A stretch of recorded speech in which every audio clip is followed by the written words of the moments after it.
Isaiah in our Haftarah that was just read begins with the Haftarah, begins with the word Hazon, meaning vision.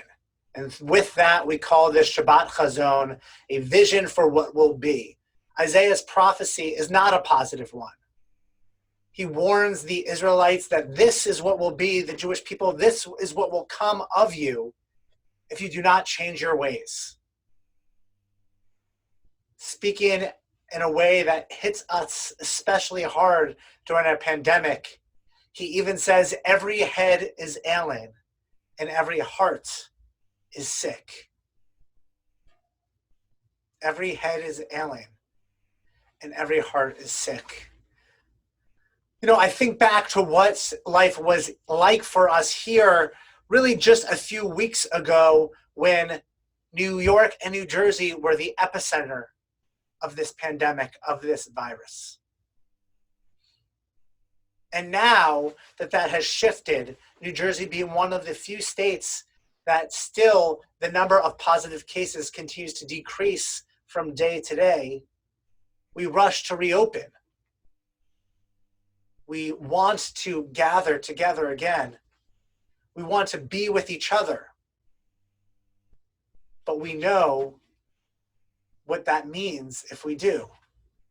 For we see in this chazon, in this vision of what happens in other parts of the country when that was the case. When I lived for a few years in Florida, Ron DeSantis was my congressman. And even then, as a member of the House of Representatives, the local community would say that he would often say things not based on truth, but based on his own feelings, and would later have to backtrack. Now the governor of Florida infamously declared on May 20th that his state didn't have a COVID problem.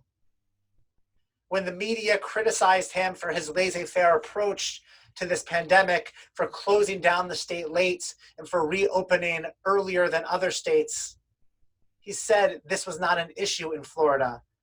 We saw images as early as late March of the beaches reopened and people flocking to them.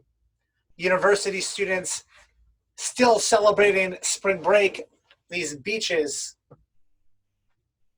He even passed an executive order demanding that all public schools reopen for 5-day-a-week in-person instruction. That was May 20th, when there were 500 or so cases a day in the state of Florida. This week, the state was averaging 11,000 positive cases a day. It took several months for our country, to hit 1 million positive cases. It took just about 2 weeks for us to go from 3 million cases to 4 million positive cases. And we think about our reopening plans and try to understand how we are all connected as a country from what we're doing and what other people are doing, or really in some cases, more troubling than not, what other states are not doing.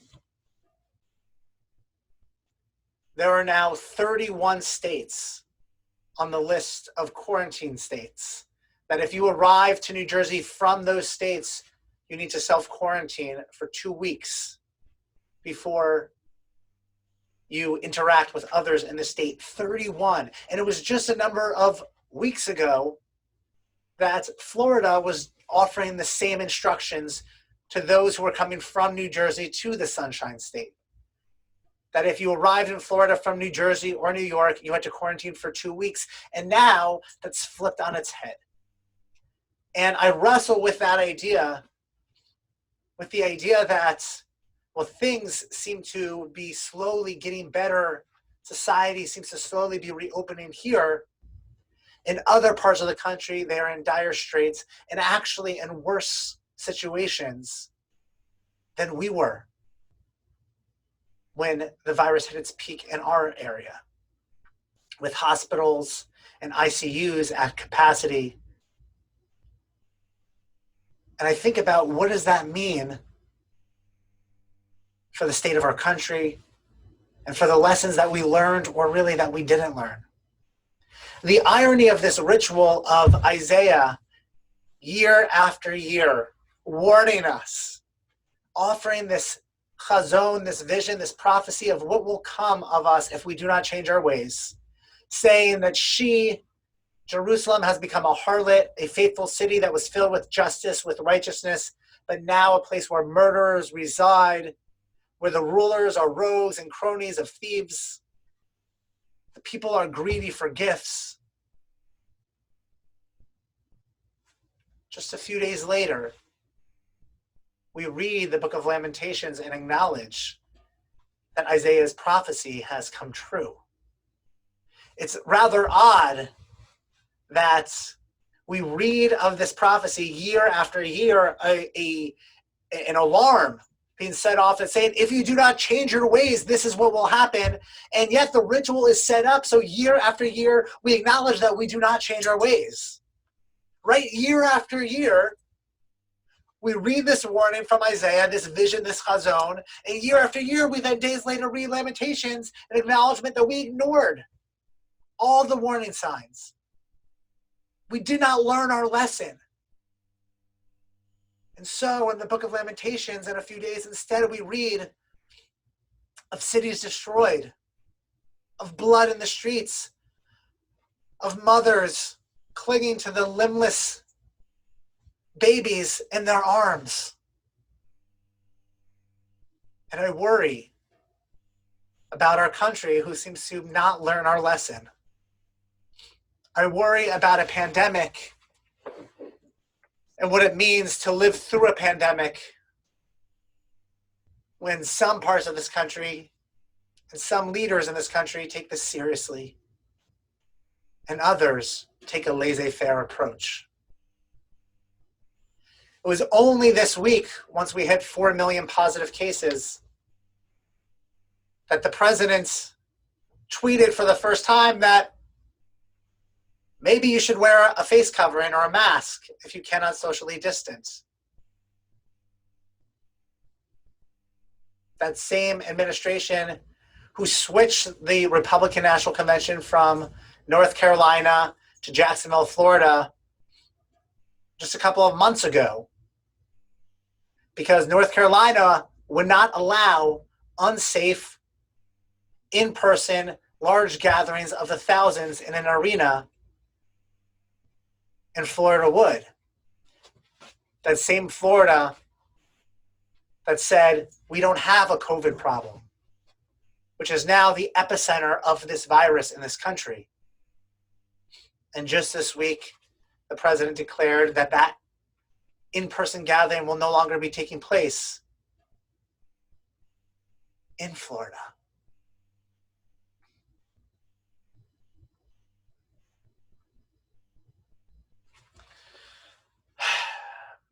When we read Parashat Devarim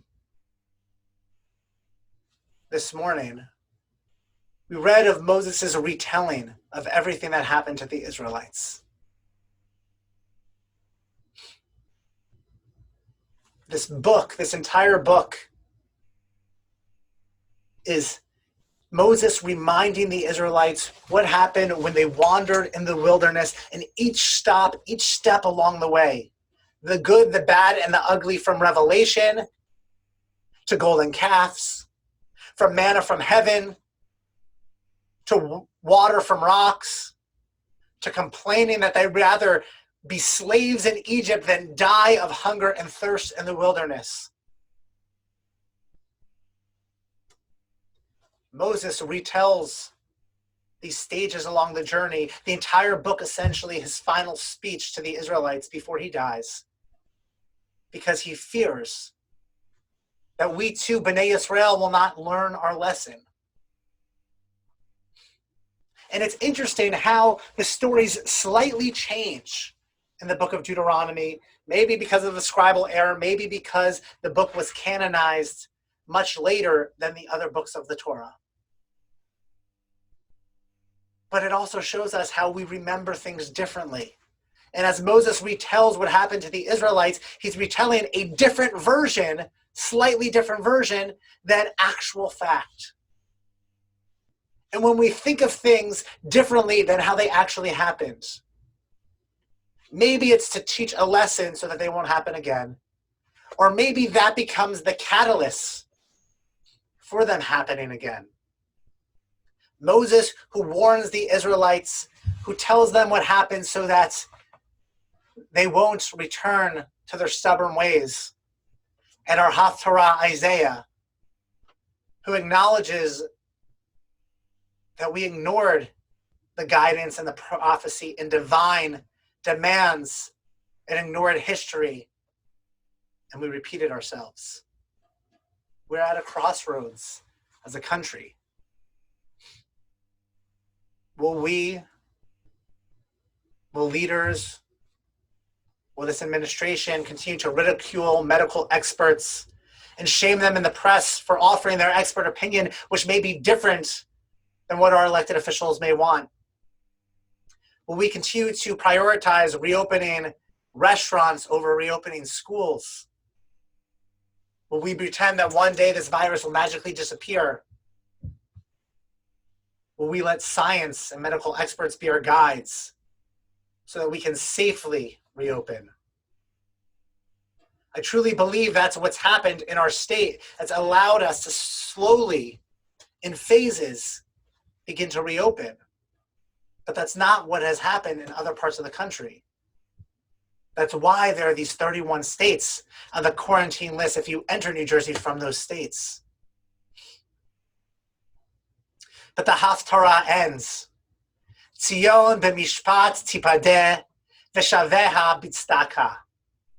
That Zion will be saved in law and in regulations that are followed.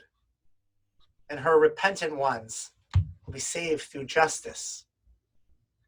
To create a society, a just society, means a society in which we care about the health and well-being of all, the vulnerable, the immune-compromised, teachers as well as students, essential workers and healthcare professionals.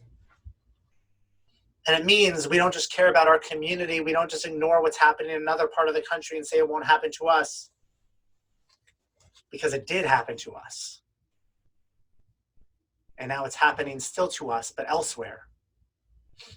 And God forbid, it may happen again if we as a country do not work together, do not get our act together, do not change our ways. The purpose of Tisha B'Av, which we begin observing Wednesday evening, is to sit with our grief, is to sit with our loss. A day that acknowledges the saddest moments, the darkest moments in Jewish history.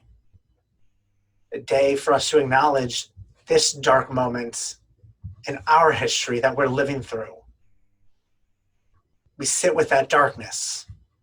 It's okay to be sad. It's okay to grieve those who we have lost and that which we have lost. But we do so with the promise that that sadness will not return. We mourn the destruction of Jerusalem with the promise that Jerusalem will be rebuilt, and it has.